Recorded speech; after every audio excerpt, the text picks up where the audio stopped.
I'm good? All right. Okay. Hi, welcome everyone. Bonjour à toutes et à tous. Je suis ravi que nous soyons ici en personne. Je suis Kylie. Nous allons aborder toutes les questions abordées. Je serai modératrice. C'est le grand plaisir de vous retrouver en personne aujourd'hui après toutes ces années en distance.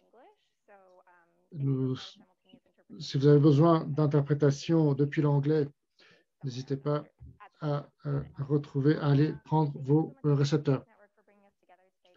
Nous remercions le réseau Avenir Égalitaire d'avoir organisé ce sommet qui représente plus de 500 organisations et projets promouvant l'égalité des genres. Donc, nous sommes ici dans ce panel pour parler d'égalité des genres et de l'importance de l'égalité en politique. Nous pouvons parler d'égalité ici, à la maison, même à l'extérieur, pour promouvoir davantage de politiques d'intégration et de promotion de la diversité. Je vais vous présenter ces différents panélistes. Nous avons Faye Downstone, Anastaviou. Faye est la directrice exécutive et cofondatrice d'Acting Consulting, une firme qui travaille pour des ONG au Canada pour la promotion de l'inclusion LGBTQ et de la prévention de la violence basée sur le genre et organisatrice de différents séminaires. En termes d'interaction, elle a joué un rôle essentiel dans les actions de promotion de l'LGBTQ auprès du gouvernement fédéral et travaillé pour le Canada pour la période 2020-2021. Par le biais de l'organisation de campagnes, de commentaires dans les médias, elle met au défi les gouvernements et les élus de passer à la vitesse supérieure en matière de politique publique et de droits de personnes. Elle était lauréate en 2019 du prix Transactivisme de LGBT Youthline et siège actuellement au conseil d'administration de WC Canada. Maintenant, nous avons Anjem Sultana. Merci de l'applaudir. Bienvenue. Elle a gagné des prix en affaires publiques. Elle est des conférencières. Elle fait des recherches en équité et en équité des genres, en santé publique, en mobilisation. Elle est directrice du leadership des jeunes et du plaidoyer politique pour Plan International Canada. Elle est déléguée au W20. Elle a une maîtrise en santé publique de l'école publique à l'Université d'Ottawa et un certificat en développement durable de Harvard. Nous avons également Debbie Owisi-Akia. Il a des initiatives dans la région d'Ottawa, travaille chez Oxfam Canada. Elle travaille pour la diversité des genres depuis 2020, l'expression des genres et l'orientation des genres dans toutes ses formes sur le plan national et sur le plan de l'éducation. Bienvenue. Et enfin, et non la moindre, nous avons Rain Liliefeld. Oui, on peut applaudir. Elle a plus de 19 ans d'expérience. Elle est activiste, organisatrice, éducatrice et gestionnaire de projets. Elle a beaucoup d'expérience avec le gouvernement et le développement de ressources. Elle est directrice des membres au YWCA depuis 9 ans. Et depuis tout ce temps-là, elle a été responsable des programmes stratégiques pour le mouvement du YWCA et pour l'accès au marché par les femmes. Et en plus de toutes ces implications, elle est sur le Conseil de l'histoire des Noirs au Canada. Elle s'occupe d'un festival de jazz. Elle est philanthrope dans un conseil,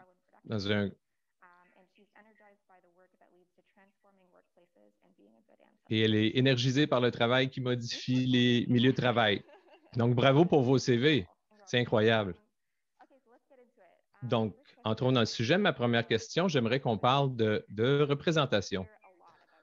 On entend beaucoup parler de représentation en politique. On a entendu parler beaucoup, on a parlé d'un cabinet équilibré.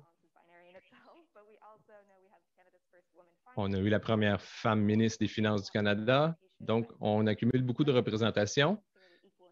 Mais la représentation ne signifie pas inclusion. Donc, j'aimerais savoir, basé sur vos expériences, quelle est la différence entre représentation et une inclusion significative et comment on peut passer de l'un à l'autre? J'aime penser que appartenir, c'est de la vraie inclusion. Si nous appartenons à un espace, on commence à faire des expériences dans certains espaces et c'est ça l'inclusion. Je veux parler de nos collègues qui sont partisans des incapacités physiques. C'est une chose d'avoir une rampe pour faciliter l'accès à quelqu'un, mais c'est complètement différent de penser à comment ils vont se promener dans cet espace-là. Si c'est dans un magasin, est-ce que les gens vont être accueillis avec chaleur et soutien du service à la clientèle? Donc, je crois que c'est beaucoup plus que bâtir des rampes. Ça doit être aussi des choses comme la formation, intégrer ça dans la formation quand ces personnes-là intègrent les milieux de travail. Ceux qui ont des rôles décisionnels, que ce soit au niveau législatif, ou être la première femme sur un conseil, c'est qu'est-ce qu'on expérience dans ces espaces-là et comment on les rend accueillants pour nous-mêmes. Parce que le grand défi, c'est d'être le premier, le seul et le différent. Et le facteur exclusion, c'est très important pour nous de regarder l'inclusion d'une manière qui va au-delà de l'accueil. Mais il faut se tourner vers l'appartenance. Et on a besoin de formation pour ça. Et du personnel comme les gardiens, des gens qui sont des experts de la sécurité qui laissent rentrer les gens dans l'édifice, des gens qui sont autour de la table également. Je vais garder ça près de la base. Moi, quand je pense à la représentation, je pense immédiatement au pouvoir. Et on va mettre l'accent sur notre discussion, sur la représentation. Pour certaines parmi nous qui ont été les premières dans un certain espace, on sait comment on se sent. C'est un peu désagréable de se sentir tokenisé. Je parle de pouvoir de changer l'environnement et on peut changer le statu quo parce qu'on peut avoir une femme noire dans une pièce, être la seule femme noire, mais si les conditions autour d'elle lui permettent de parler contre ou en faveur de certains enjeux qui peuvent favoriser le changement, mais cette représentation ne veut rien dire pour moi. C'est juste un visage qui ressemble au mien. On voit un symbole qui est significatif, mais il faut voir des changements significatifs. Donc, je parle souvent aux jeunes et je cite souvent que le pouvoir aime le confort. Et si on veut parler d'inclusion, mais il faut déranger ce confort-là pour arriver au changement qu'on veut atteindre. Je suis une nerd en termes de politique et d'élection et j'aimerais voir plus de femmes noires en politique, des queers, des trans. Et les dernières années nous ont démontré que la politique a peur de ça. Donc, on a une responsabilité de créer une culture où de plus en plus de nous peuvent entrer en politique et faire partie des décisions, tout en soutenant les mouvements communautaires qui prennent ces décisions-là pour être fluides, pour voir des politiques qui sont significatives et qui peuvent devenir. Oui, je suis d'accord. Et je pense vraiment quand on parle de culture, quand on parle de représentation en politique, on célèbre comme un succès en soi. Mais pourquoi avons-nous moins de femmes en politique? Ce n'est pas parce qu'il y a moins de femmes qui veulent se présenter ou parce que les environnements sont toxiques. La représentation n'est pas le succès. Ce n'est pas l'objectif, ça n'a jamais été ça. C'est comment on crée des environnements sociaux et politiques où les femmes les plus marginalisées, celles qui sont laissées en dehors des discussions, elles ont besoin de tous les outils, de toutes les ressources pour se présenter en politique. Et je rentre dans plein d'espaces et je suis toujours la fille trans dans la pièce. C'est parfait, mais je pense que c'est une bonne chose et c'est aussi compliqué. Comment est-ce qu'on peut se présenter dans certains espaces? Je dois toujours penser que je dois me présenter comme un personnage. Je ne peux pas me fâcher contre les microagressions. Parce qu'on s'attend à ça. Ce n'est pas unique aux trans, ce n'est pas unique aux queer non plus. C'est quelque chose qu'on expérimente quand on entre dans certains espaces. Mais comment on crée un espace où les gens n'ont pas besoin d'être un personnage et où tous les gens peuvent entrer et se sentir bienvenus et d'être bien vus dans ces environnements-là? Et c'est un grand défi. Même nous, on s'imagine dans ces espaces-là que c'est juste comme les hommes qui maintiennent le pouvoir, mais on le sait. Même les femmes peuvent faire des mauvaises choses aussi, mais il faut le nommer, il faut le reconnaître. Et on est tous complices de ça. C'est seulement quand on va le reconnaître et qu'on va remettre en question le système, plus diversifié, plus de couleurs, plus de genres, plus de pauvreté, qui peuvent entrer dans ces espaces-là. La représentation n'a jamais été l'objectif. C'est ce que la représentation nous permet de faire. Voilà. Oui, juste pour poursuivre là-dessus, sur ce que Debbie a dit sur le pouvoir, ce que ça signifie, c'est de s'assurer que les gens de tous les milieux de vie ont un contrôle sur la prise de décision. Ça veut également dire donner des ressources, c'est du financement. Et il y a beaucoup de peur autour du fait de donner des pouvoirs. Donc, il faut passer de la représentation à l'inclusion et répartir le pouvoir de façon équitable. J'apprécie également le point que la représentation n'est pas l'objectif, c'est le parcours seulement. Et ce que ça devrait faciliter, ce sont des changements réels dans des conditions politiques et sociales des gens. Il n'y a aucun pays dans le monde qui a atteint l'équité. On a beaucoup de travail à faire. Et ce qu'on doit viser, c'est prendre les mots, les engagements, les traduire en des politiques et des processus de changement qui ont des vrais impacts sur le terrain. Donc, dans la liste de choses qu'on a mentionnées, ce qui est très prometteur en 2018, c'était le Canadian Budgeting Act. Un budget, c'est un document politique. Ça dit quelles sont nos priorités dans la société et où on va mettre. Est-ce qu'on va mettre l'argent à la bonne place? Est-ce que ça a évolué? Est-ce que l'objectif est de devenir plus intersectionnel, plus diversité, l'optique de la diversité, mais est-ce que ça change la vie des gens au quotidien? On doit s'assurer que ce processus-là, que ce soit au niveau des infrastructures LGBTQ+, il faut que ça change la vie des gens. Une des choses qui est d'une perspective plus mondiale, le Canada est dans la coalition de Beijing, 25+, des mouvements de femmes et le leadership. Un de leurs objectifs, c'est de soutenir des organisations menées par des filles et des jeunes et du financement flexible. Quand je pense à la salle ici, tout ce qu'on fait, c'est on est la vie de ce pays. Et on sait que l'équité doit continuer d'avancer. On ne peut pas retourner en arrière.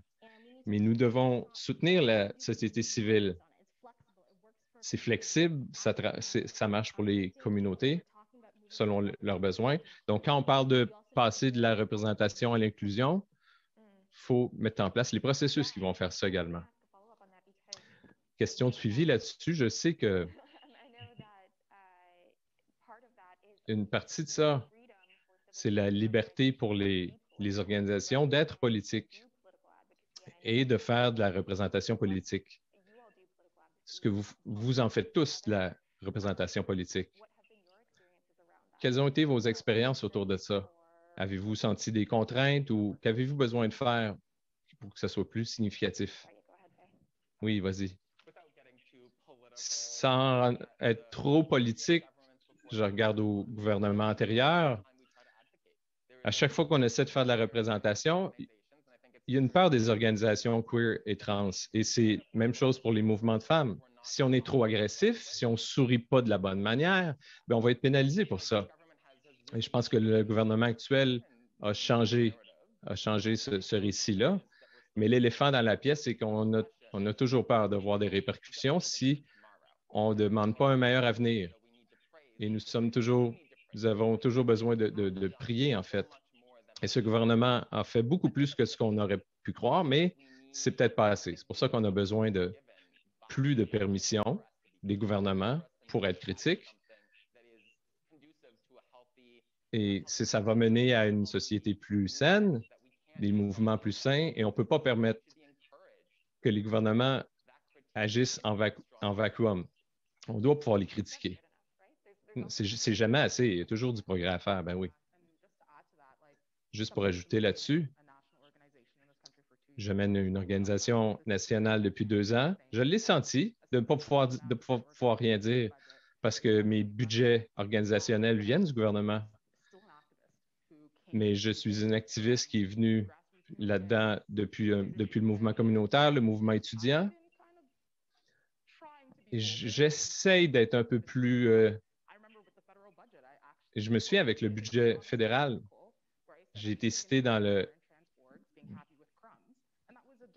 un journal. J'ai dit les organismes se contentent toujours de miettes et ça a fâché.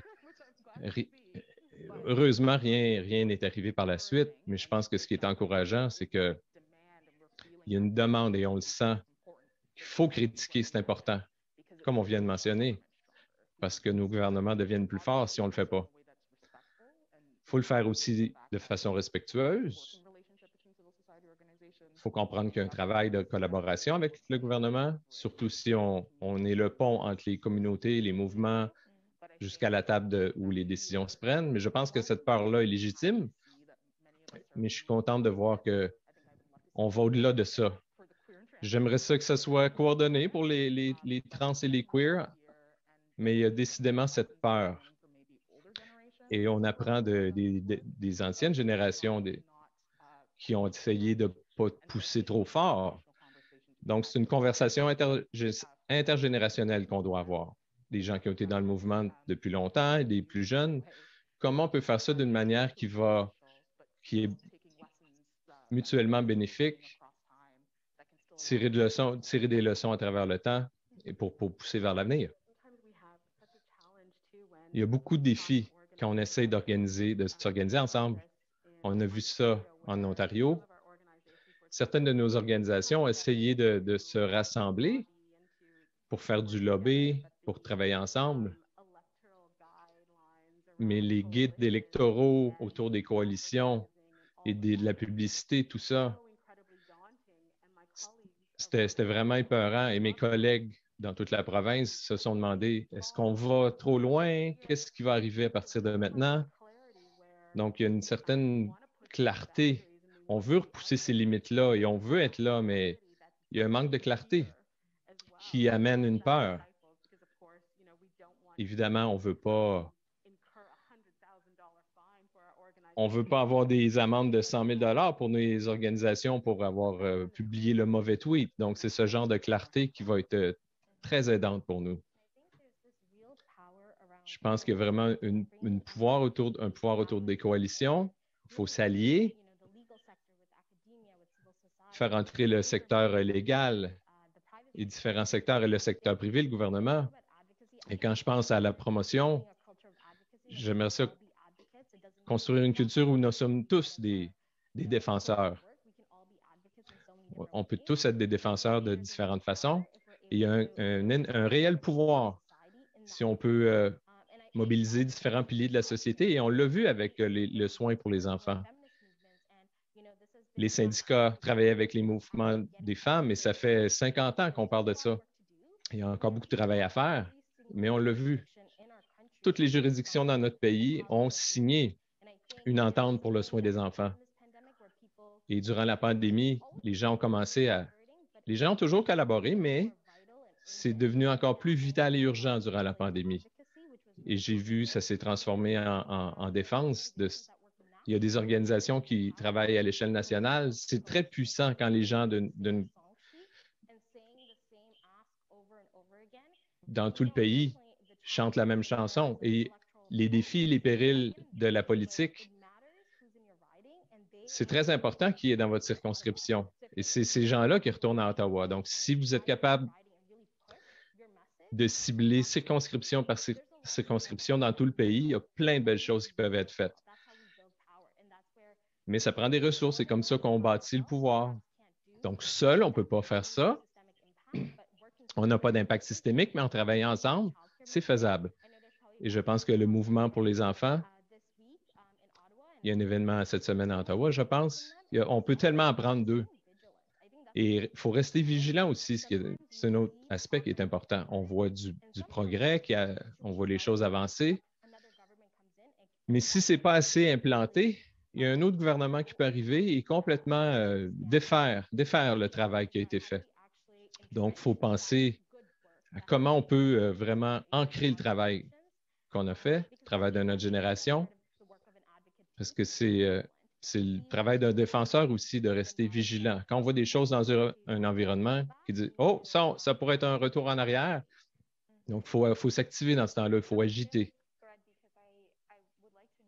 J'aimerais savoir, qu'est-ce que vous avez dans vos boîtes à outils? Qu'avez-vous trouvé qui fonctionne? Debbie, qu'est-ce qui fonctionne pour toi? Excellente question. J'adore le fait d'avoir de nombreuses formes de mobilisation parce que ce n'est pas tout le monde qui est prêt à occuper le bureau d'un maire. Moi, je le suis, mais ce n'est pas tout le monde. Il y a d'autres gens aussi qui... Il y a trop de travail à parler à un député. Il y a des gens qui sont juste à l'aise à envoyer un tweet. Donc, je crois vraiment à faire front sur différents fronts, en fait. On n'est peut-être pas confortable d'entrer dans certains espaces, mais il faut s'assurer que quand je travaillais en campagne, il fallait s'assurer qu'on avait différentes formes de mobilisation et notre organisation explore ces moyens-là. Il faut travailler sur notre plan de défense nationale avec les queers, les LGBT. Et je veux m'assurer que tout ça existe parce que ça permet à tout le monde de se mobiliser et pour que ça soit confortable pour eux. Je pense qu'il faut raconter des histoires aussi. Ça fait partie de notre boîte à outils. Il faut utiliser des récits de communauté, de ce que nos utilisateurs vivent, l'accès au logement. Il faut avoir un pipeline d'informations des communautés qu'on peut utiliser et qu'on peut amplifier. Parce que des fois, les statistiques ne proviennent pas et les statistiques ne veulent rien dire pour les gens. Il faut que ça prenne une connexion personnelle. Donc, on travaille souvent avec des associations de membres et des utilisateurs de services pour raconter ces histoires-là. Donc, on construit des coalitions, il faut amplifier les voix. C'est l'expérience de tout le monde et il faut mettre à l'avant ces histoires-là. C'est une grosse partie de notre boîte à outils. Développer des vidéos, par exemple. Anjum était avec le YWCA, elle a fait un excellent travail à connecter avec les gens en garderie, les parents en garderie, pour qu'ils puissent parler des défis qu'ils vivaient. Oui. Et je reconnais également que les statistiques ne racontent pas toute l'histoire, mais je sais aussi qu'il manque de données dans ce pays, n'est-ce pas? Et je me demande quelles sont les répercussions sur votre travail de défense. On n'a presque pas de données sur la plupart. Il y a plus de trous dans nos données qu'il y a de solutions et de connaissances dont on a besoin. Je pense que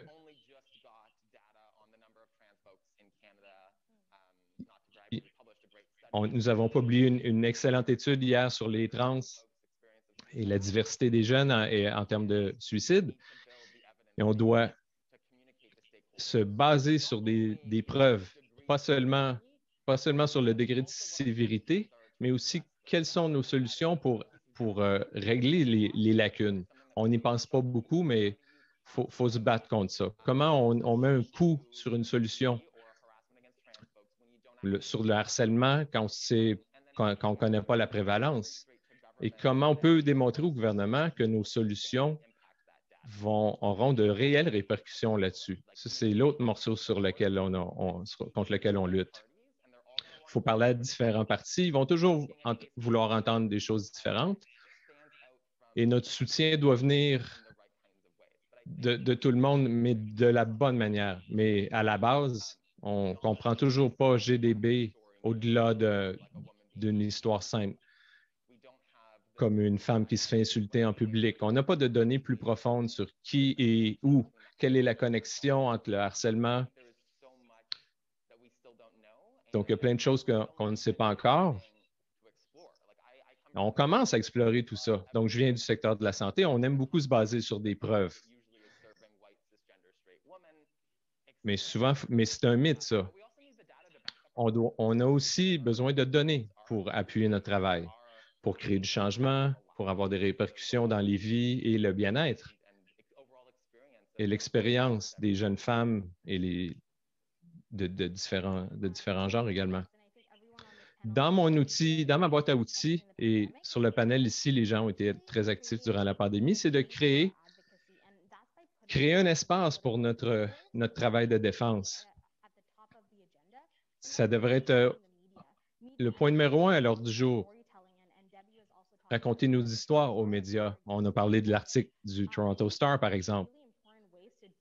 Ce sont des manières de documenter pour les livres d'histoire quelles sont nos perspectives sur les décisions du jour, mais aussi encourager, inspirer, éduquer, informer le public en général pour créer la volonté politique, parce que souvent, c'est ce qui permet à un enjeu de monter à la tête de l'enjeu public. On a vu ça avec le soin aux enfants et plein d'autres choses durant la pandémie. Il y a beaucoup d'importance. Il faut partager notre perspective et la documenter. Il y a beaucoup d'initiatives qui ont été menées par Oxfam Canada. On a regardé qui va au Parlement en termes de budget. Est-ce qu'il y a assez de droits des femmes et d'organisations du genre qui donnent leur point de vue là-dessus? Parce que souvent, ce qui arrive, c'est qu'il y a d'autres piliers de la société qui prennent la voix à notre place. Et c'est là que les décisions se prennent et nos voix doivent être entendues. Donc, Oxfam fait une chose très intéressante. Il pousse le gouvernement et d'autres organisations civiles tel pourcentage de qui se rend au Parlement à propos du budget. Ça doit venir des mouvements de femmes, ça doit venir des mouvements égalitaires. C'est un endroit où on peut être entendu, où on peut compter. Et je crois aussi énormément, j'en ai déjà parlé, comment les différents piliers de la société peuvent se rassembler. Nous, on a travaillé avec les droits des enfants, les droits des jeunes filles également. Et on a beaucoup de défenseurs des jeunes partout au pays. Ils sont très passionnés, ils sont très créatifs également, des jeunes qui sont très passionnés. Je veux parler de la Saskatchewan. Il y a des champions du changement à Regina pour régler la pauvreté. Ils se sont associés avec des entreprises locales pour trouver des fonds pour la sensibilisation partout dans le pays et aussi dans leur province. Les jeunes se tournent vers des entreprises locales et le public a été mis au courant et ça marche partout dans le pays. Ça permet de trouver du financement pour régler la pauvreté. Ça augmente la sensibilisation également. Donc, ça augmente la visibilité. Mais il faut sortir de notre zone de confort. Et je le vois partout dans le monde, dans le pays, avec plein de groupes de jeunes. J'ai appris beaucoup d'eux à tous les jours. Ils sont une grande force. C'est une force, cette collaboration-là. Et c'est un outil dans ma boîte à outils qui marche très bien. J'adore le potentiel, les jeunes qui viennent dans notre mouvement. Je ne les appelle pas des outils, mais ils s'insèrent très bien dans la boîte à outils. comment est-ce qu'on s'appuie sur eux pour augmenter notre capacité? C'est la prochaine étape. Je veux voir ces jeunes voix-là. Mais il y a plein de gens trans qui ne sautent pas dans l'arène publique ou qui soumettent des articles ou qui s'adressent aux médias. Mais il y a un risque, là. Il ne faut pas être si brillant que ça pour écrire un éditorial. C'est 5 paragraphes, on a appris à faire ça à l'école. Ça prend de l'adaptation, mais il faut trouver d'autres manières.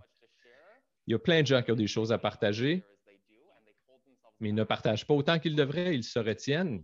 Il faut trouver les outils pour faire entrer ces gens-là dans l'arène politique. Et la prochaine génération va faire des choses qu'on n'aurait jamais pu croire. Et j'ai 26 ans et je trouve ça étrange de dire ça. Je vais poursuivre sur le même élan en parlant des jeunes. Il y a les personnes âgées queer également, trans. Eux autres disent, nous sommes fatigués, vous avez l'énergie. Poursuivez le combat et parlez-en, parlez de nos enjeux en tant que personnes âgées. Dans le budget fédéral, il n'y avait rien qui était explicite à ce sujet-là, la crise du logement pour les personnes âgées. Et c'est quelque chose que nous l'avons fait spécifiquement pour parler à nos alliances, à travers les générations avec les personnes âgées, les communautés trans et queer, ce qu'ils ont dit à propos des jeunes qui écrivent des éditoriaux. Je pense au message qu'on essaye de transmettre aux jeunes. Vous n'avez pas besoin de vous asseoir avec le premier ministre pour générer du changement. Vous pouvez aller vers vos écoles, vos conseillers municipaux, vos entraîneurs de sport. C'est ces gens-là qui ont des influences sur les décisions. Et c'est ces gens-là qui sont le plus accessibles. Il y a des outils, des manières. Ça peut être juste un courriel, demander à un drapeau queer ou trans d'être levé à votre école. Ça fait aussi partie du mouvement vers le changement. C'est accessible aux jeunes. C'est le message qu'on essaie de diffuser. C'est accessible, vous pouvez le faire. Et ça va les aider à me joindre et à occuper des bureaux de maire. Donc, il faut faire participer les jeunes. Il faut leur dire que leur énergie, leur talent et leur connaissance, il y a les histoires également. Mais on reconnaît que ça n'a pas besoin d'être épeurant. Ça peut être, vous avez juste à parler aux gens de votre commission scolaire pour créer du changement. Intergenerational approach is beautiful, right? Like that is just so incredible where we have, as in this room, youth and some of us who are not so youth. I know I look fabulous, I'm over 50, but the thing is that having those conversations and sharing, like we learn so much. Like, I mean, how many people in this room learned more about TikTok over the course of the last 2 years than ever before because of some young person in their life? And what a great platform for storytelling and for pushing issues forward, right? I think it's so important. And just recently, actually, I was connecting with one of the young women who had gone through one of YWCA's Young Women's Think Big Lead Now, Young Women's leadership programs for young women and gender diverse youth. And she went to a poverty reduction panel in her community. And as an Indigenous young woman, she was silenced and she didn't get any space to speak on that agenda. And the people who had all the time were, older folks who were service workers. And they had all the time and she had none. And I encouraged her, I'm like, okay, we need to write an op-ed. Here's how we're going to do it. So that's one of the tools. But I said, next time also just you can walk out and we can follow up by saying, I didn't have space in this place that was meant for me. And she's doing exactly the work of poverty reduction in the community with Indigenous youth. So if she couldn't have that space in that moment and everyone else is talking around her, yeah, hell yeah, light a fire, burn it down, right? Yeah. Because that's sometimes what we need to encourage and to give the spark. And to say that it's okay that you have I'm giving you space to do this. And if you need me to edit something or share information, happy to do so. Mm-hmm. I will say, if there's anyone in here who wants to write an op-ed, email me. Any young people, and I'm 28, and that feels weird to say. Yeah, so we're talking a lot about these sort of like consultation processes, and that's kind of how a lot of policy gets made, right? These processes of consultation, but who is in those rooms? Is it people with lived experience of the issues? Like who's making it into those rooms? Yeah, I mean, this may be a sensitive question. Go ahead. Minister Ian's left, right? Okay. So I think there is a struggle because I think our governments are very good at saying the right things. Every process is community engaged. Young folks have been consulted through and through. We have an advisory, we have a table, we have a GBV council, we have all of these mechanisms. But I do think, it's folks who have paid jobs like we do who show up in those spaces. And that's always an immense privilege.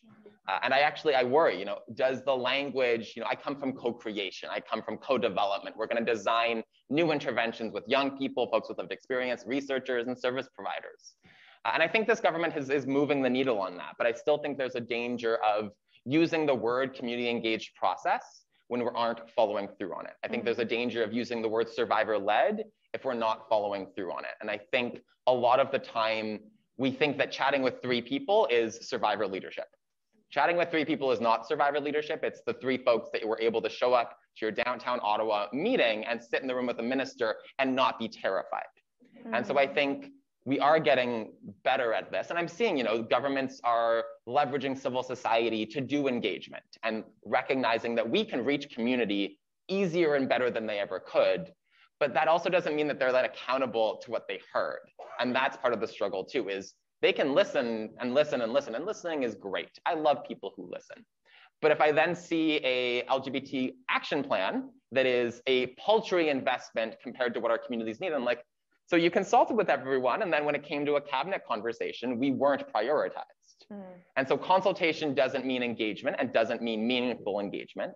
It's a step on the process, but we need more mechanisms to hold them to what they actually hear in community. And that's when we'll start to see policies and priorities that reflect those communities.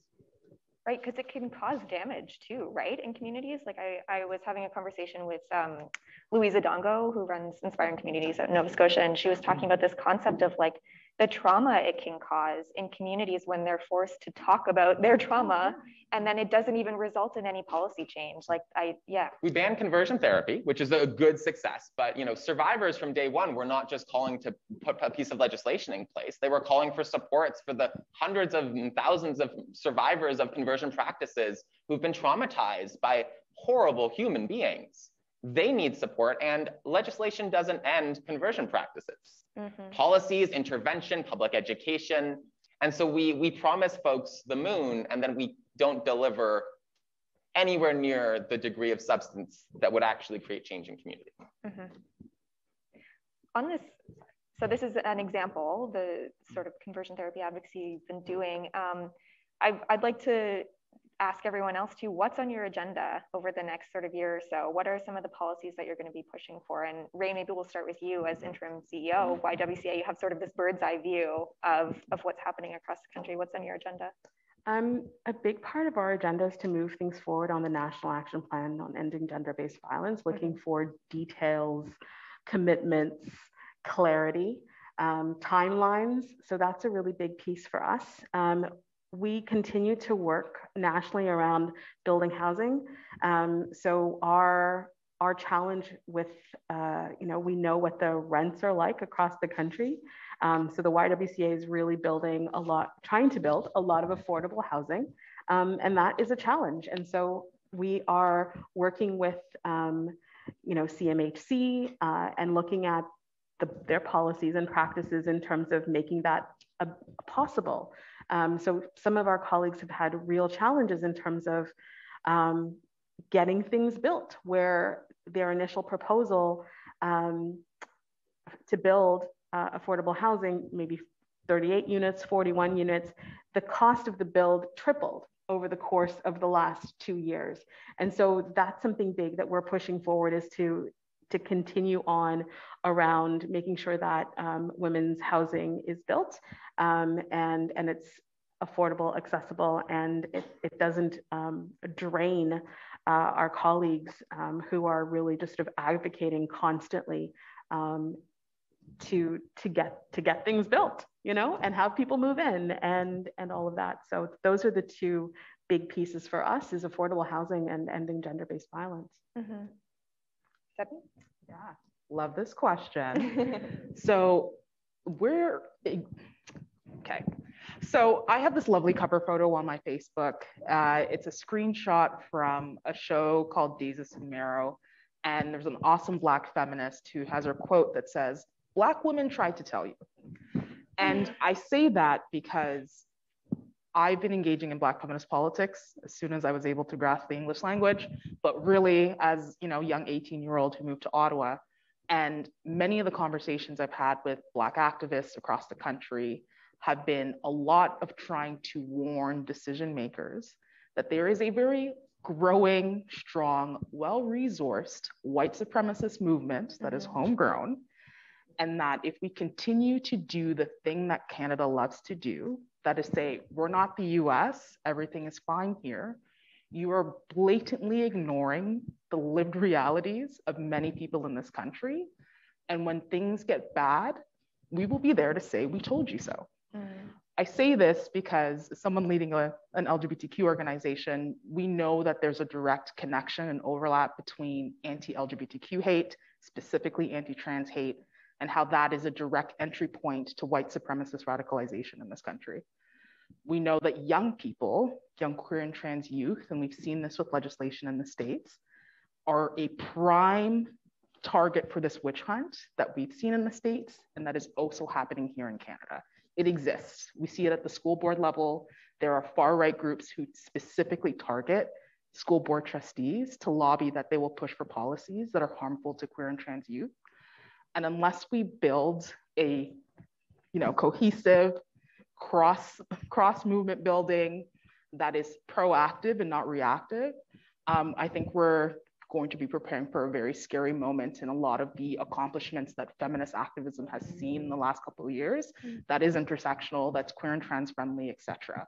So what our organization is doing is we're really thinking about what are we going to do from an advocacy perspective, what conversations are we going to be having with the federal government on anti-hate legislation, where we ask them to specifically name white supremacy. There is I don't know what the fear is in naming whiteness and white supremacy as a problem, but that is why we are seeing so many of these issues. And that if we don't name it and we just think that all hate is the same and exists across the board, we're ignoring one of the foundational issues in this country that has existed for so long. And so we're hoping to build a campaign where youth are engaged to take action, again, at the school board level, and that hopefully we can build movements with the labor movement, with feminist activists, et cetera, to really push for strong anti-hate legislation that can see that queer and trans people aren't going to be at risk of what can possibly be a very scary federal government if we're not prepared in like a couple of years. Yeah. Just took all of my time. Yeah.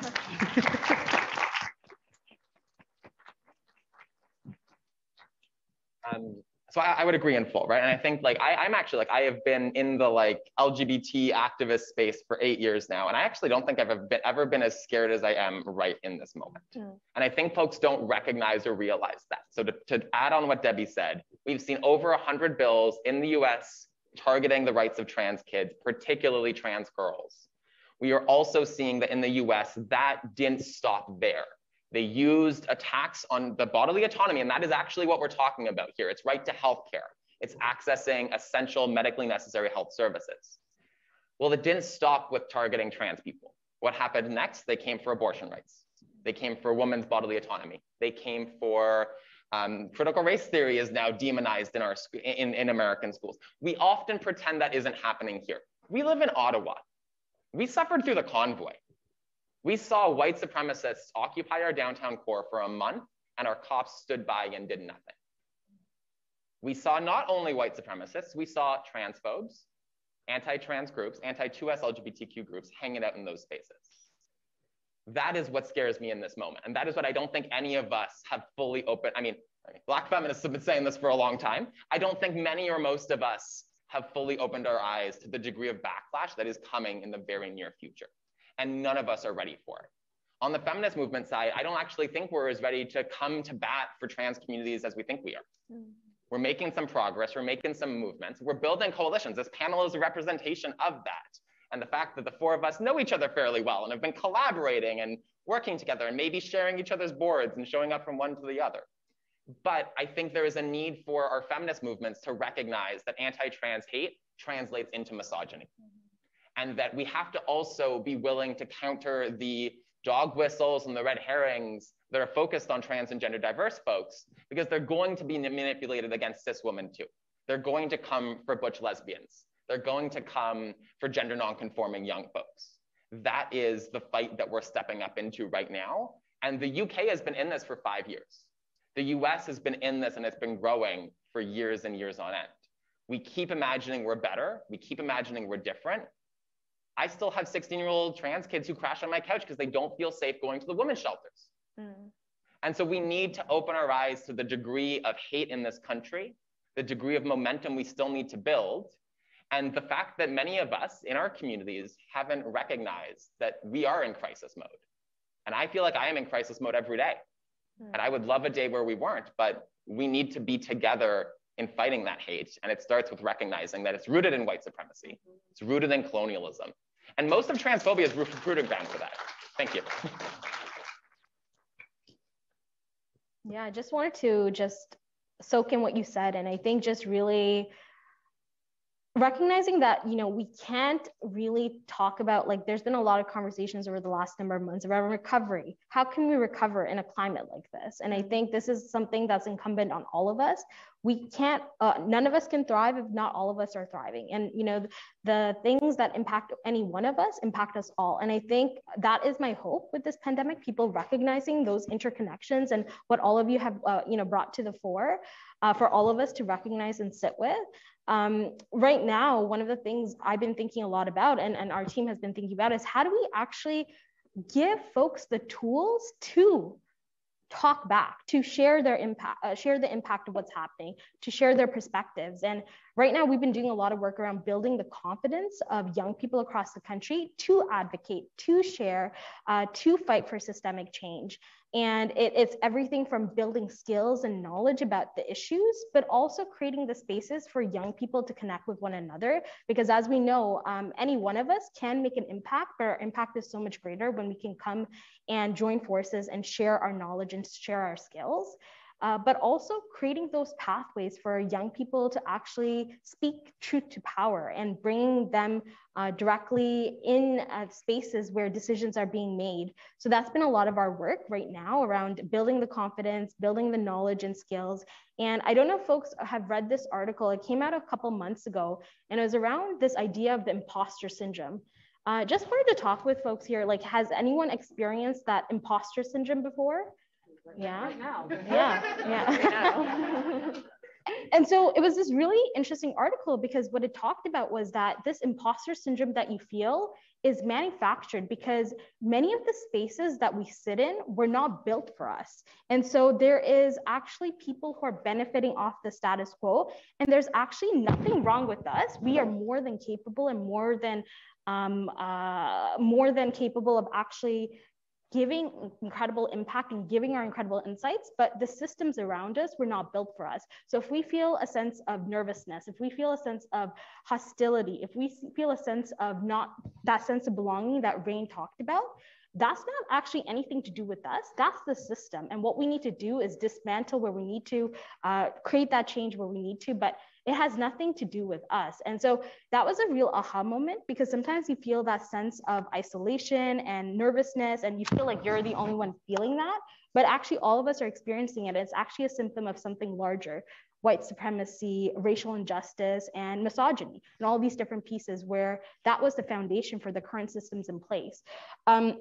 And I think for me right now, you know, just thinking about what are the next things that are on our radar as an organization. So in the international cooperation, global development space, we've been talking a lot about the triple threat of COVID, climate, and conflict. And we're seeing that play out even in the last 6 months. And in many ways, you know, folks have said the climate crisis is a dress rehearsal for some of the things that we've seen already in the COVID-19 pandemic. So for us, we've been thinking a lot about, you know, a lot of the climate change impacts that are seen globally. Folks in the global north are most responsible, but are the least willing to contribute.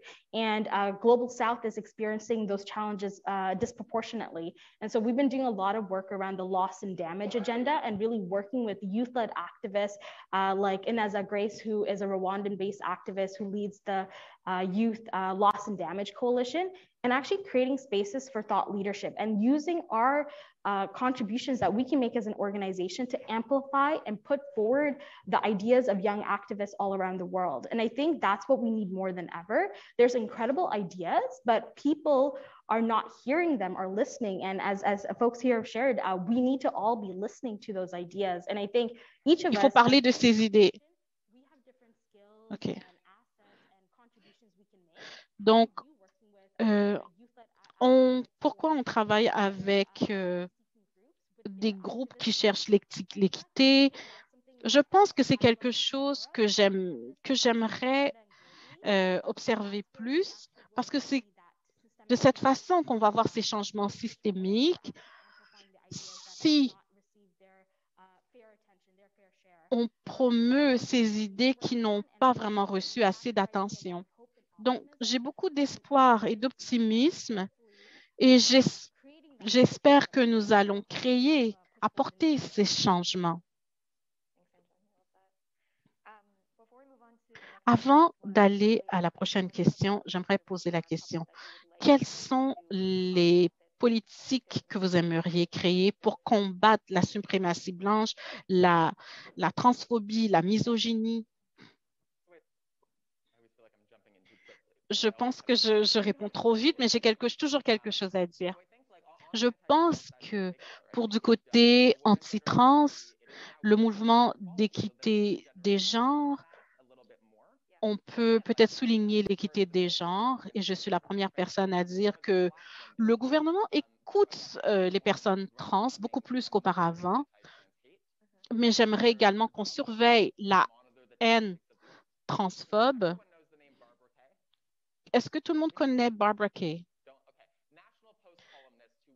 C'est une chroniqueuse au National Post. Ne dites pas que je l'ai nommée. Comment on fait les liens entre ce qui est dit dans Rebel News et certains médias, ces chroniqueurs qui sont anti-transphobes? On ne peut pas répondre à une crise qu'on ne peut pas suivre et comprendre. Ensuite, on peut créer des outils. On peut parler des gens qui... On doit vraiment investir dans des organisations locales. Nos organisations sont déjà à l'avant pour combattre la violence basée sur le genre. Donc, nous sommes les premiers à répondre aux appels lorsqu'un jeune est en difficulté. Donc, la haine, ça va disparaître, ça va augmenter. Si on peut faire appel à des organisations qui sont vraiment actives dans leur communauté, et c'est ce qui va aider ces communautés à changer. Donc, on aura besoin de financement, du financement continu. J'en ai marre d'avoir des contrats de 6 mois, 1 an avec des budgets qui ne couvrent pas les frais administratifs et qui ne me permettent pas, de façon concrète, de combattre la haine. On doit avoir du meilleur financement.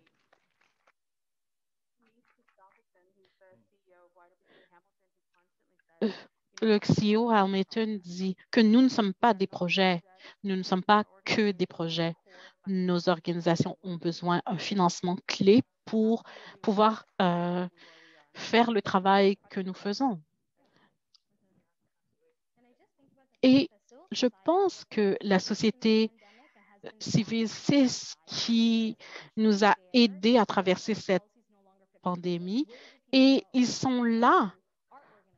Ils viennent nous voir lorsque les politiques, il n'y a pas de politique promulguée pour nous aider.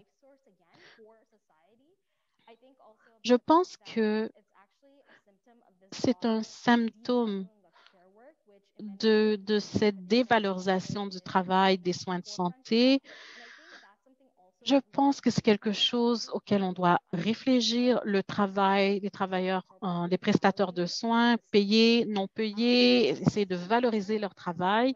Également, on parle de la confiance qu'on a dans notre société. On parle du secteur caritatif. C'est le secteur caritatif qui maintient la confiance des gens. Et je pense que nous sommes ces courtiers d'honnêteté qui permettent de connecter les communautés et il faut les financer de façon adéquate. Et également, comment diversifier nos modèles de financement. On doit vraiment regarder comment obtenir des contributions pour que tout le monde puisse participer. Et c'est quelque chose qu'on a pu observer. S'assurer, par exemple, qu'on peut passer à travers les changements de gouvernement.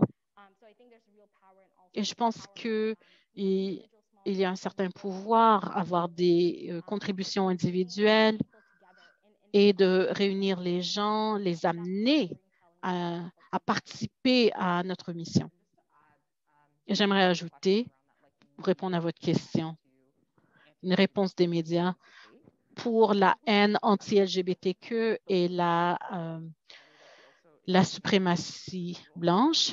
Et les membres de la société civile nous veulent faire un meilleur travail pour essayer de souligner le travail des organisations citoyennes et le libellé de nos politiques aussi doit changer. On doit nous montrer, peut-être que d'autres personnes ont différentes opinions lorsqu'on a parlé du définancement de la police. Ce sont des institutions qui sont directement liées au mouvement de la suprématie blanche. Les policiers ont accueilli à bras ouverts lorsque ces personnes ont occupé la ville, dont les organisations citoyennes nous forcent à penser à des politiques de façon différente. Nous finissons, en tant que personnes membres de la société civile, nous oublions les liens entre des institutions imbriquées qui font partie du problème. Il y a également des lois qui réduisent la radicalisation des jeunes hommes, mais nous avons des organismes de suprématie blanche qui sont bien financés au niveau municipal, provincial et fédéral. Donc, il faut vraiment souligner cela et on doit reconnaître que si on veut voir du changement, lorsqu'on parle de haine, ça veut dire d'avoir des politiques audacieuses et ne pas avoir peur de dire qu'on doit s'occuper de ce problème. Et même si vous êtes la seule voix qui crie dans le désert. Et c'est un défi pour beaucoup de militants noirs sur le terrain. Je pense de la communauté immigrante de Brampton, d'où je proviens, qui voit ce qui se passe avec la police et ce que ça fait à notre communauté. Et lorsqu'on établit des lois en toutes ces choses, ben, quel message est-ce qu'on envoie à ces gens? À cause d'où ils se trouvent de façon géographique, qui a une influence sur leurs expériences, sur leur vécu. J'aimerais partager également, il y a des politiques dans le secteur technique sur les réseaux sociaux dont on doit parler parce que ces groupes se réunissent et souvent on l'ignore. C'est là que ces discours haineux sont diffusés. Les réseaux sociaux, on a parlé d'un mouvement qui s'appelle de bloquer la haine, Block Hate. Il y a des choses encore plus effrayantes sur le dark web. Ce que vous donnez en termes de plateforme, en termes de discours haineux, vous donne avoir accès à plus de discours haineux et ça mène à la radicalisation. Et il n'y a pas de loi pour surveiller et contrôler ces discours. Donc, on n'essaie pas de responsabiliser les réseaux sociaux, c'est vraiment le Far West. Et maintenant, j'aimerais continuer avec ce que Debbie a dit. J'aimerais parler du définancement de la police. C'est quelque chose qu'on Et je pense que vous l'avez dit. Pourquoi? Qu'est-ce qui nous retient? Et je pense qu'en partie, c'est que nous avons une difficulté. Nous devons devenir des gardiens, à savoir de ce qui sont des politiques qui sont bénéfiques. Je viens vraiment des organisations citoyennes, j'ai organisé des manifestations, c'est toujours une grande partie de mon travail. Mais participer à des espaces lorsqu'on on utilise une plateforme pour vraiment faire du bruit et on peut seulement revendiquer certaines choses. Il faut avoir des plans stratégiques qui ont été confirmés et nous savons qu'on peut s'adresser au public et le public dirait, OK, je comprends. Oui, c'est censé. On doit donner plus d'argent aux organisations pour les femmes. Mais je m'inquiète du rôle que nous jouons, à savoir quelles sont les politiques qui sont acceptables, valables, pour lesquelles nous devons lutter. Et certaines, définancer la police, ça va causer des difficultés. Nos donneurs, les membres du conseil d'administration ne seront pas d'accord, mais parfois, il faut faire des sacrifices. Et parfois, il faut choisir entre le définancement de la police et nos donateurs blancs riches. Oui, c'est très vraiment bien ce que vous avez dit. J'aimerais parler des politiques internationales. On n'en a pas parlé encore. Vous avez récemment, vous avez intégré l'espace féministe international. Pouvez-vous nous dire qu'est-ce qui se passe au niveau des politiques féministes internationales? Donc, on a participé à cette grande conférence on a parlé des changements climatiques. C'était vraiment excitant de voir. On a parlé de ces enjeux à travers le prisme de l'équité des genres. Une manifestation de ce qui se passe avec les changements climatiques et l'impact que ça a sur les femmes, les jeunes filles et les gens de tous les genres à travers le monde. Donc, les filles sont les premières à avoir faim. Et lorsqu'on parle de cette famine, et on voit des violations des droits humains, le mariage des enfants qui augmente, la précarité, perte d'emploi. Donc, on voit des gens qui vivent dans des situations précaires. C'est vraiment nous voulons accorder toute notre attention à ces enjeux. Donc, il y a une crise alimentaire. Les gens ont faim au niveau mondial et on doit plus en parler.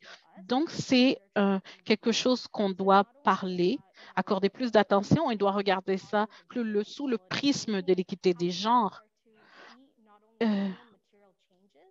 Pour essayer de voir comment apporter des changements significatifs dans la vie des gens, mais comment changer les normes, nos budgets pour qu'ils répondent aux besoins et aux enjeux liés au genre. On doit parler de la crise alimentaire mondiale, la crise climatique, l'éducation. Par exemple, dans notre pays, on voit ce qui se passe dans le domaine de l'éducation. Et je vois qu'il y a eu un impact lié au genre, lié à la race et dans les communautés défavorisées. Et pour les groupes qui recherchent l'équité, on subit un impact. Donc, c'est quelque chose sur lequel on travaille. Savoir comment soutenir l'accès à l'éducation. L'éducation est un droit, même dans ces moments difficiles. Donc, c'est le travail que nous faisons et comment transformer l'éducation dans l'époque à laquelle nous vivons. Et je pense qu'on doit accorder, l'Assemblée générale des Nations unies va accorder beaucoup d'importance à l'éducation. Maybe I'll speak to some of the work that I did also at je pourrais également parler un petit peu de ce que j'ai pu faire avec YWCA Canada. Peut-être que ce que nous aimerions voir, et davantage dans bien des manières, c'est certainement le travail qu'effectue le réseau Avenir Égalitaire sur justement le féminisme et l'égalité des genres, puisqu'il y a deux actions, mais qui vont en tout cas dans le même sens. Il y a une inégalité égalitaire au Canada ici également. Et tout ce que nous avons pu voir pendant la pandémie, c'est les différents impacts à l'échelle du Canada, à l'échelle de bien des pays dans le monde entier. Donc, nous de nos premières actions a été de bien identifier tout cela, documenter tout cela, mais également élaborer un plan de récupération à l'égard des femmes et comment cela peut nous inspirer le plan de récupération économique des féministes est l'une des premières prérogatives et initiatives créées à l'échelle mondiale. Et tout ce qui a été effectué à l'échelle du Canada, tout ce qui a pu être fait également depuis Ottawa au niveau des villes, en Colombie-Britannique également, il y a énormément d'enthousiasme, énormément d'énergie à aller dans ce sens dans bien des pays. Et tout ce que nous montre l'expérience, c'est qu'il nous faut bien partager les idées, partager nos actions en termes d'activisme et créer également des exemples probants. Il y avait environ 10-15 ans, les gens commençaient à parler de ces plans d'action nationale basés pour lutter donc sur la violence basée sur le genre. Mais ce n'était pas encore vraiment présent au Canada. Donc finalement, ce qui s'est passé, c'est que nous avons pu, à l'échelle mondiale, les institutions féministes ont pu constater cela et créer un espace où les personnes provenant bien de tous les pays puissent se rassembler et échanger sur ces thématiques-là. Et c'est ce qui nous permet d'encourager nos initiatives et nos espaces au niveau mondial et national pour toutes ces initiatives basées sur le genre.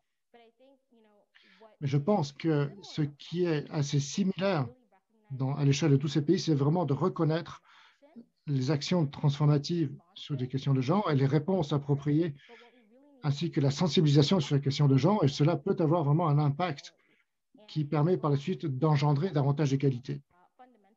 Et fondamentalement, il s'agit également de la question du pouvoir, n'est-ce pas? Ma question, c'est un peu cliché, mais qu'est-ce que la COVID-19 a pu... Quel est l'impact de la COVID-19 sur les questions justement de genre? Voyez-vous ici une connexion aux quelles ont été vos priorités au niveau international? Alors moi, j'ai travaillé principalement chez moi, mais, ici au pays, mais lorsque j'ai pu me rendre à l'étranger, eh bien, je pense que nous avons pu imaginer tout ce qu'il a pu se passer, que le monde a pu changer. Et la manière par laquelle nous soutenons les organisations et les outils que nous mettons en œuvre justement pour ce faire, et le financement direct de ces groupes, qui peut être un mobilisateur, un catalyseur pour les questions LGBTQ2 à l'échelle mondiale. Il y a énormément de financements en crowdfunding qui ont été également donnés aux organisations locales pour qu'elles puissent travailler, mettre en œuvre leurs actions. Et nous avons reconnu également que l'idée canadienne de la question de la sexualité et du genre, je vois des mouvements féministes et je pense que nous pouvons mettre au défi également de ces mouvements anti-genre, par exemple, d'une part, de ces groupes qui essayent de retirer les droits finalement des transgenres et des femmes. Et il y a des tactiques d'intervention dans toutes les juridictions dans lesquelles ils peuvent intervenir.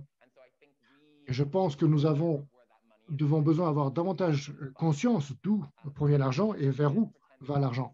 On ne peut pas prétendre qu'il s'agit là d'un simple accident, surtout dans des approches spécifiques sur certains groupes qui viennent au Canada et qui essaient d'intervenir dans nos juridictions locales. Alors là, cela participe clairement à la haine qui se développe au niveau local et également, on trouve finalement par la suite ce succès, entre guillemets, au niveau mondial par le biais des différents mouvements, différentes tactiques. Et c'est de tous ces groupes, donc c'est succès de tous ces groupes finalement qui ne font que promouvoir la haine. Alors j'espère, je suis haïtienne canadienne, donc pour celles et ceux qui sont dans ma situation, voilà, ce sont des expériences en tant que femme, en tant que noire, en tant que double nationalité. Et tout ce que je fais moi personnellement, mais tout ce que mon organisation fait, toutes les politiques sur lesquelles le gouvernement essaie de se concentrer, c'est une véritable bulle. Et en considérant le fait que dans le monde entier, il y a des lois, je parle de mon pays d'origine, des lois qui existent encore depuis le gouvernement colonial depuis le 19e siècle.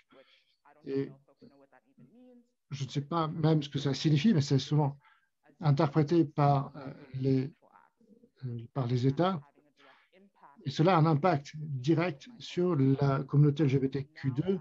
Et je sais que cela, malgré les efforts coordonnés avec les différents groupes qui interviennent au niveau de l'État pour introduire de nouvelles législations qui empêcheraient de souligner ou punir les questions liées au genre. Il s'agit d'une loi de valeur antifamiliale telle que c'est présenté. Et cela revient à revoir finalement tous les mouvements de justice sociale positive, d'expliquer également le féminisme au niveau transnational, mais il y a également énormément beaucoup de haine, comme c'était le cas en Ouganda, au Ghana. Et au Ghana, il y a un cas intéressant qui est perçu comme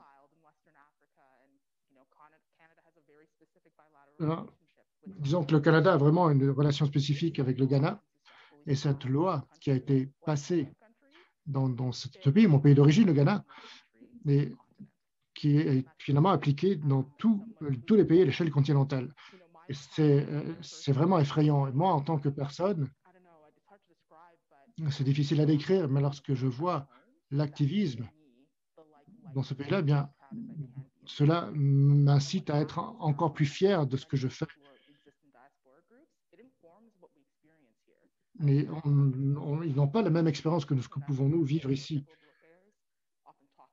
Souvent, lorsqu'ils parlent de l'engagement dans les pratiques de développement politique, on ne peut pas oublier qu'il y a des choses qui se passent dans les pays à l'échelle mondiale et qui ont un impact directement ici. Lorsque nous avons vu l'introduction de cette loi pour la jeunesse ghanéenne au Canada était absolument effrayée. Nous avons essayé d'entamer des conversations. On avait eu honte des conversations développées même avec mes parents.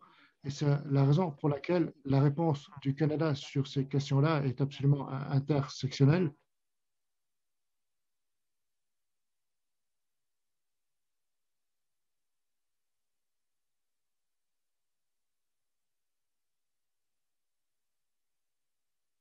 On le considère uniquement comme un pays de l'Ouest, mais il y a vraiment des mouvements organiques qui ont lieu en même temps. C'est une conversation en soi, mais mon organisation, en tout cas, est tout à fait disposée à agir avec des partenaires, avec des organisations qui travaillent sur les questions LGBTQ2 pour montrer des exemples, des cas de connexion, de montrer la manière par laquelle nous sommes racialisés, même les enfants ici de deuxième génération, comment nous pouvons travailler en solidarité avec les personnes qui sont toujours sur place au Ghana. Et cela signifie la longévité dans le succès. Donc, c'est vraiment ce que nous essayons de faire. C'est pour ça que je suis passionné, mais c'est important vraiment de reconnaître ces questions-là au niveau national, transnational, et la conséquence que cela peut avoir. J'essaie de travailler vraiment en coordination, sinon c'est vraiment, vraiment effrayant, croyez-moi. Pour le YWCA, nous avons, au cours des dernières années, une grande orientation interne sur tout ce qui concerne le soutien de nos collègues, de nos communautés autochtones, et les recommandations également, et victimes également d'indigence. Et alors,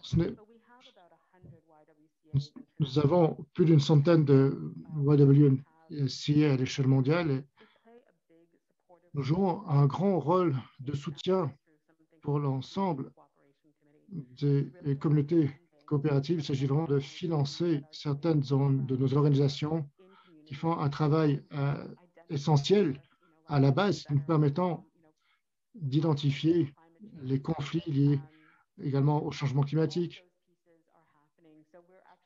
Tous ces morceaux, finalement, tous ces morceaux de puzzle eh bien, se rassemblent.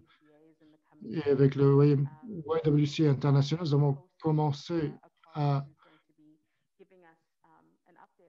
co-organiser une réunion pour pouvoir vraiment faire cette mise à jour sur ce que nous vivons au quotidien. Au Pakistan, par exemple, en dépit des sanctions, il y a des soutiens financiers. Nous soutenons également au niveau international. Merci, c'est ma question de suivi précisément. Mais comment le Canada met en œuvre cette politique pro-féministe? C'est peut-être une question assez sensible. Oui, c'est une grande question. C'est difficile.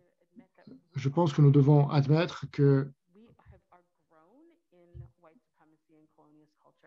nous avons grandi finalement dans cette culture post-coloniale et distiller cette question d'identité, c'est malheureusement la manière par laquelle nous fonctionnons. Même le YWCA il fonctionne ainsi depuis près de 150 ans. Donc, après avoir regardé constamment comment nous pouvons travailler et lorsque nous regardons et considérons l'impact en termes d'héritage, c'est bien sûr très important, mais vraiment nous retourner vers la communauté et arrêter vraiment toutes les conneries, toutes les saloperies qui ont été faites par le passé. Nous devons vraiment agir correctement. Et s'il y a des organisations qui disent que nous avons pu écarter totalement le colonialisme et la suprématie blanche, eh bien, c'est parfait, c'est fantastique. Mais peut-être que ces organisations sont des organisations indigénistes et qui travaillent finalement pour recevoir les financements du gouvernement fédéral et des différents donateurs, etc. Donc, je ne pense pas vraiment que tout le monde fasse le bon travail. Si quelqu'un ici qui fait tout le temps du bon travail, eh bien, n'hésitez pas à échanger avec nous. Nous allons devoir accepter ces erreurs et les réparer et développer des conversations difficiles pour pouvoir vraiment mettre en œuvre tout cela et réagir positivement. Donc, je suis certain effectivement que énormément d'organisations sont financées par le gouvernement fédéral. C'est un mécanisme finalement colonial qui est toujours en place et légitimisé par les différentes organisations. Donc, même pendant tous les partenariats réalisés, il y aura toujours des règles et des politiques en place. Lorsqu'il s'agira de financer les projets, c'est difficile de lever le voile sur tout cela lorsqu'il s'agira justement de prendre un risque financier fiduciaire. Alors, les organisations dans le sud, avec tout cet héritage colonial, c'est vraiment un grand brouhaha, mais le Canada est vraiment un pays dont le gouvernement a changé, qui a changé de priorité. Donc, on peut finalement prendre d'autres initiatives. En tout cas, il y a des annonces de faire en sorte que le Canada fasse bonne figure au niveau mondial, puisque la priorité est vraiment de toujours organiser nos actions en étant écartés à la marge de l'aspect colonial. Et lorsque l'on parle de financement, de levée de fonds pour les questions féministes, il y a énormément de fonds féministes à l'échelle mondiale. Il y a des organisations centrées ici, même à Ottawa. Et la façon par laquelle nous incorporons tout ce cadre intersectoriel et sectionnel et comment financer finalement ces mouvements, je pense que c'est un grand travail de désapprentissage, de déconstruction et de compréhension et de reconnaissance que tout ce qui a été lié au gouvernement était lié d'une façon ou d'une autre à l'aspect colonial. Et je ne sais pas comment on va pouvoir continuer les conversations après ça. J'aime beaucoup la façon par laquelle tu parles du YWCA. Et bien sûr, je pense que tout ça, c'est un héritage. Nous avons tous un héritage de quelque chose et de quelqu'un. Pour les des personnes qui étaient des marchands, qui sont issus de parents qui étaient des marchands, qui sont issus de parents qui étaient des marchands, etc. Bref, en nous, nous avons ce colonialisme et le fait qu'il soit si facile de poursuivre cet héritage, je pense que le fait de nommer tout cela entame déjà la conversation. Ça permet de changer l'approche et de reconnaître un petit peu que nous ne sommes pas tous seuls, mais que nous sommes dans cet espace. Il s'agit là d'une continuité des institutions coloniales de l'époque. Toutes les personnes également qui n'ont jamais été engagées. Donc, je pense que ce qui est à l'origine, bien, ce n'est pas forcément leur responsabilité d'entamer tout cela. Mais je pense qu'il faut absolument reconnaître que tout le monde a le droit de dire, bien, je ne suis pas du tout engagé avec la déconstruction coloniale. Et en dépit de tous les plaidoyers, et tout, on peut comprendre tout cela, mais ce que cela, comprendre également ce que cela signifie et pourquoi notre travail est destiné à créer de nouvelles organisations qui essaient de s'engager. Puisque chaque organisation a le droit à cela. Et si nous sommes la continuité finalement de tout cela. Ce qui a été dit également à l'échelle mondiale par le Canada, par le gouvernement canadien, et je pense que toutes les personnes de la société civile, tout ce qui a été dit même à l'échelle mondiale, un exemple, le Canada est le coprésident de la coalition de plan d'action, l'appelle le plan d'action de Beijing Plus, et soutiennent vraiment les mouvements et les leaderships féministes. Et qu'est-ce qui a été réalisé finalement au niveau local, au niveau interne, au niveau intérieur? Puisque le Canada, au G7, au G20, ont promu ce même genre d'investissement. Donc, je pense que c'est quelque chose que nous pourrons tous regarder, observer et voir et comment les gouvernements peuvent donc peuvent rendre les comptes sur tout cela. Lorsque l'on considère une nation G7, le Canada a la possibilité de se réunir tout autour de toutes ces tables. Et précisément parce que nous voulons commencer à relier les gens et sensibiliser sur les changements climatiques, par exemple, agir avec les personnes situées en Égypte, et nous pouvons ainsi voir et constater que finalement que le travail de plaidoyer fonctionne dans des pays qui s'investissent pleinement sur ces espaces d'échanges mondiaux. Et une nation qui a suffisamment de pouvoir, le Canada, par exemple, est assis sur le fonds de financement climatique et vert. Et pourquoi ce fonds vert climatique investirait davantage sur tout ce qui est toutes les actions en faveur du féminisme. Bref, il s'agit là d'influences et qui peuvent participer ou non à la réaction d'un gouvernement. Donc, je voudrais juste vous présenter que les millennials, les personnes de la génération de millennials et de la génération Z ont vraiment un rôle à jouer dans les décennies à venir, et cela n'aura de cesse de s'étendre. Cela va participer à créer un groupe de plus en plus étendu. Je pense que les organisations qui sont présentes ici doivent repenser à leur stratégie, à leurs partenariats, à leurs alliances et à l'organisation et aux travaux effectués jusqu'à présent, mais faire encore davantage pour les nouveaux partenaires qui doivent être considérés. Et justement, c'est ainsi que nous pouvons certainement bloquer, en tout cas disséminer, en tout cas limiter finalement cet héritage colonial. Merci de votre présence aujourd'hui, mais je voudrais juste vous poser des questions rapides. Tout d'abord, quel est le projet ou l'initiative sur laquelle vous êtes en train de travailler qui vous enthousiasme particulièrement? Et la deuxième serait une chose que l'on peut faire aujourd'hui pour permettre de procéder à cette transformation en faveur de l'égalité entre les genres. Quelque chose qui me motive beaucoup, c'est un projet Lucky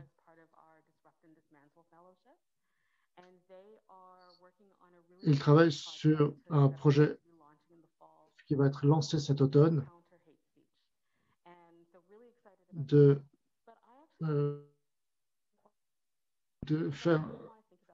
d'inverser finalement les questions.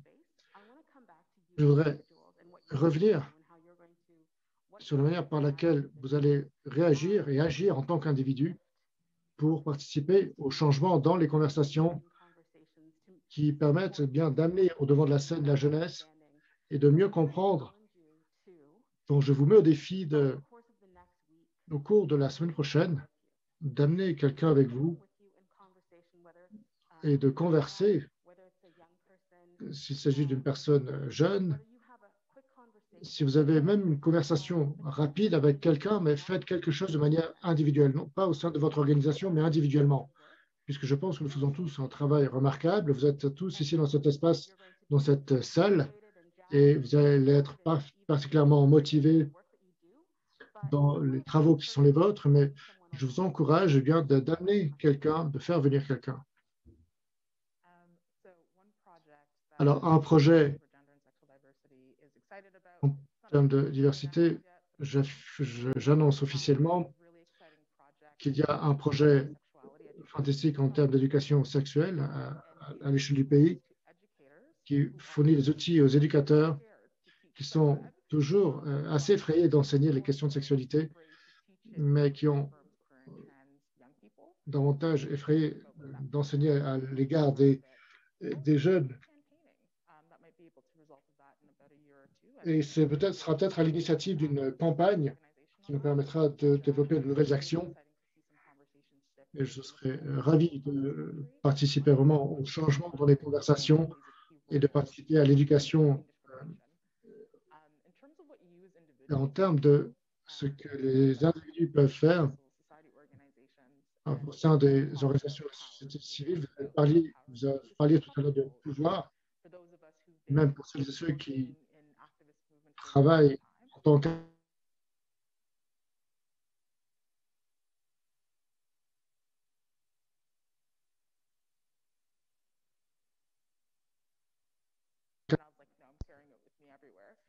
dans les différents matchs et d'être à l'aise avec le fait d'être inconfortable. Lorsque l'on parle à des décideurs politiques, lorsque vous parlez aux membres, aux députés conservateurs, sentez-vous à l'aise d'être inconfortable et je peux vous garantir que vous allez être vraiment très surpris par l'impact de votre plaidoyer. J'ai deux projets. Le premier, avec Gender Equality, nous travaillons avec différents partenaires, mais c'est soutenir les organisations féministes de créer davantage de capacité pour lutter contre la violence basée sur le genre. Je veux différents projets. Le deuxième concerne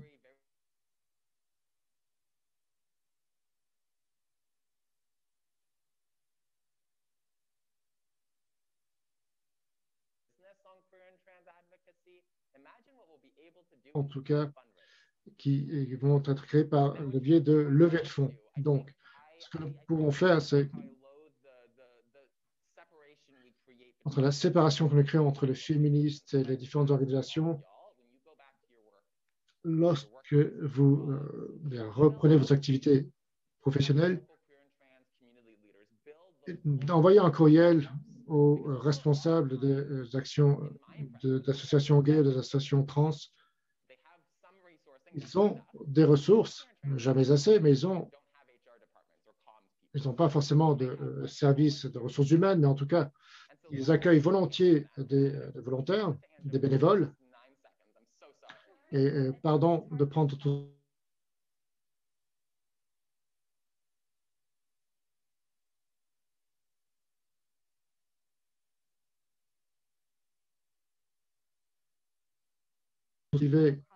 La citoyenneté mondiale.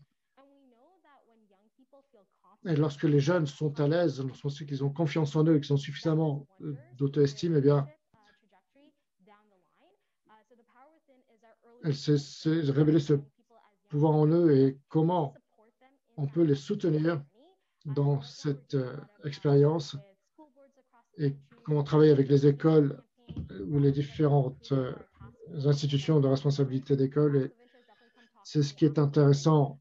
Vous pouvez m'en parler par la suite, mais vraiment, nous sommes particulièrement intéressés à renforcer les capacités des jeunes, entamer ces conversations afin d'être certain de pouvoir les soutenir dans leur expérience en tant que leader. Et c'est vraiment ce qui nous permet d'assurer une société beaucoup plus saine lorsque les gens ont pleinement confiance en eux. Voilà, ça c'était l'intervention précédente. Par rapport à ce que l'on peut faire, il y a une organisation qui s'appelle Informed Opinion qui cherche à voir quelles sont les disparités qui existent au niveau médiatique également.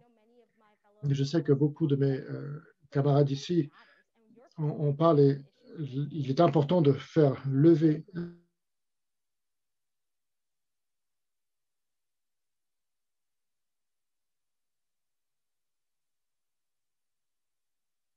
vous avez parlé au cours de cette conférence ou de ce sommet, par exemple. Ce sont d'excellents points de départ et cela peut permettre que lorsque les fenêtres politiques sont ouvertes et c'est ainsi que nous pouvons faire concrétiser les choses. Merci pour votre honnêteté. Il n'y a pas eu de mensonge ici. Merci à tout le monde qui a écouté. Merci au réseau. Et maintenant, c'est l'heure du dîner.